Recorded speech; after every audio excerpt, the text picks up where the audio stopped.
چاہیے اور اس نعمت کا تذکرہ بھی کرنا چاہیے. اور یہی وہ چیز ہے کہ ہم جیسے ربیع الاول آتا ہے تو حضور کی آمد کی خوشیاں مناتے ہیں، میلاد کا ثبوت ہے. اسی طرح سے جب اولیاء عظام کے دن آتے ہیں تو ہم ان دنوں کو بھی یاد رکھتے ہیں، چاہے وہ چھٹی ہو چاہے وہ 11ویں ہو، ہم سب مناتے ہیں. وجہ یہ ہوتی ہے کہ اللہ کی یہ نعمت ہے کہ اللہ نے ہمیں اپنے اولیاء کی پہچان نصیب کی، اور ہم اللہ کے ان اولیاء کی تعلیمات پر عمل کریں گے.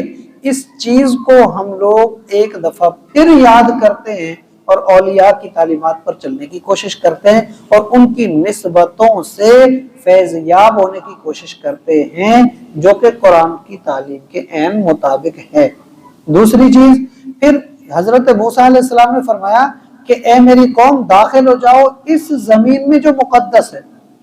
علماء یہ کہتے ہیں یہ زمین مقدس اس لیے ہے کہ بیت المقدس جو ہے اللہ نے انبیاء کی سرزمین فرمائی، کیونکہ اللہ کے انبیاء اس جگہ پر تشریف لائے تو انبیاء کے آنے کی وجہ سے یہ زمین مقدس ہوئی. تو اس کا مطلب یہ کہ اللہ کے مقبول بندے جہاں قدم رکھتے ہیں اللہ والوں کی برکت سے وہ جگہ برکت والی ہوتی ہے، وہ جگہ مقدس ہوتی ہے.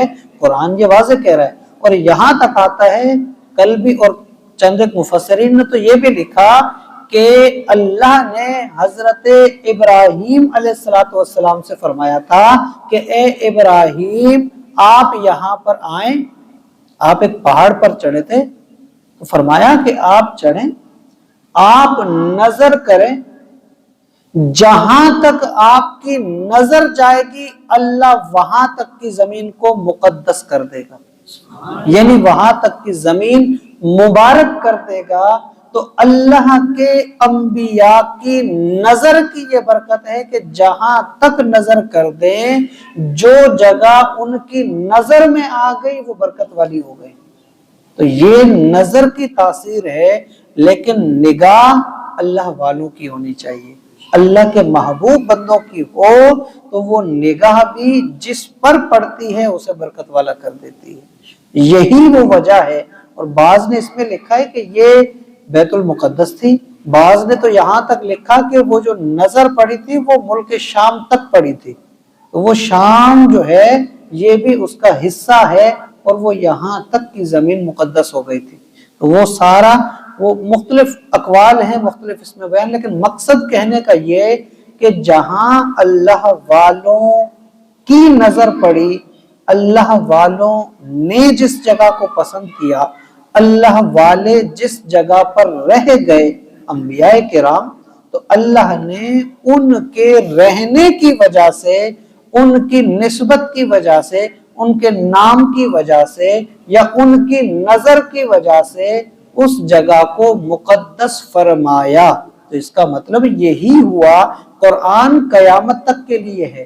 تو قیامت تک کے لیے جو جگہ یہ جو چیز اللہ والوں سے منسوب ہو جائے تو اللہ والوں کی برکت سے وہ جگہ بھی مقدس ہوتی ہے، یعنی کہ پاک ہو جاتی ہے اور وہ جگہ برکت والی ہو جاتی ہے. تو ہمیں چاہیے کہ پھر ہم ان جگہوں کا لحاظ کریں اور اپنی پریشانیاں، مصیبتیں اور اپنی پریشانیاں، جو بیماریاں اور کئی طرح کے مسائل جو ہوتے ہیں وہ ہم ایسی مقدس جگہوں پر جا کر جب اللہ سے دعا کرتے ہیں تو پھر ہمارے لیے اس میں پریشانیوں سے نجات میں بھی آسانی پیدا ہوتی ہے. فرمایا وَلَا تَرْتَدُّوا عَلَىٰ أَدْبَارِكُمْ فَتَنْقَلِبُوا خَاسِرِينَ. اگر پیچھے ہٹو گے تو نقصان اٹھاؤ گے. اس کا مقصد کیا ہے؟ یہ تو ہے اس قوم کے لیے حکم کہ اللہ کا حکم ہے آگے بڑھو، اللہ تمہاری مدد کرے گا.